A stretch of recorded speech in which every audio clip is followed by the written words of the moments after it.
พิ่นอุปถัมภ์เลี้ยงถนอมเฮาจนว่าใหญ่ผู้ที่สำนึกได้ควรรู้ก็จังดี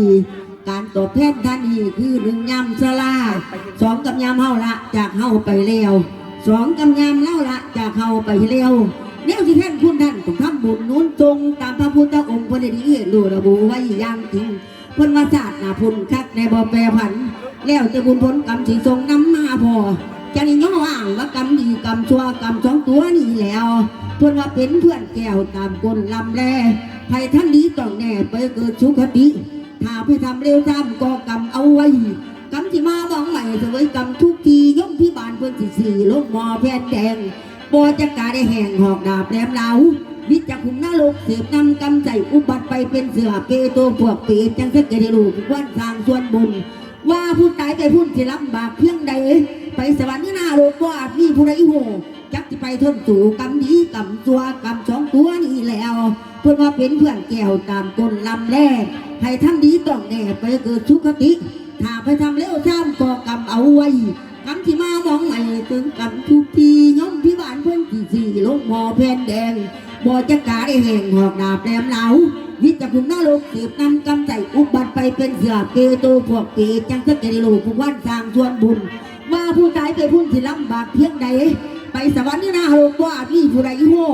จักไปทนสู่กรรมดีกรรมตัวตายแล้ววิจิตรบ่มีมือวาสิมาแนวที่ภาพไปนาธรรมธาตุทั้งเจ็ดคือพวังจิตจังที่จังพ้นไปนาแนวที่พานี้ผมคือทำบุญหาญาติอุทิศญาตินำลงพื้นตรงไปจักสิได้บ่ได้บางคนอาจกังขาเส้นบิดามารดาลูกเมียของเจ้ามุดเท้าทำขืนไม้ท่านหาทานตัวอยางท่านมือเดีพระสงฆ์เจ้ารับไปผู้จะได้เป็นข้าบังสกุลผู้ทำบุญย่อยกพระสงฆ์รับเอาไปเกียงบ่จะเสียมมือผ่าอาภรณ์สาเสือบัดผู้ตายหลุดบ่ได้ย่อให้แก่พระสงฆ์คำถวายท่านเพื่อกระบอกโป้งโป้งขึ้นไวมานี่มายังพันเตพิโกสังฆะโอโนทยามาสาธุโนพันเต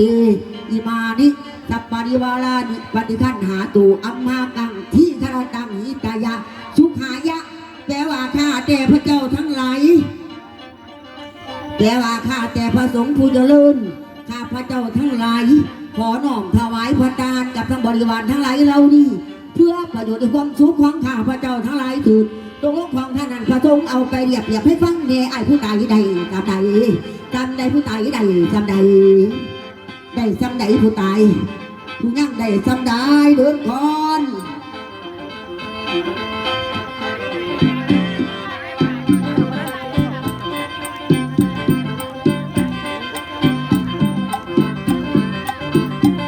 หมอลำมันเขี่ยวกว่าดอกวนบางคนก็ว่า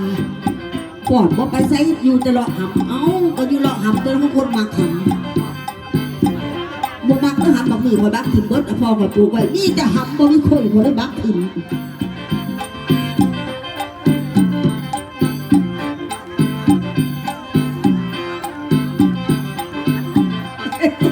ว่าเราผู้ชายมันปวดมันยางบ่ไว้พอกระเดียบายหำมันชุบานมันความย่นมันแหล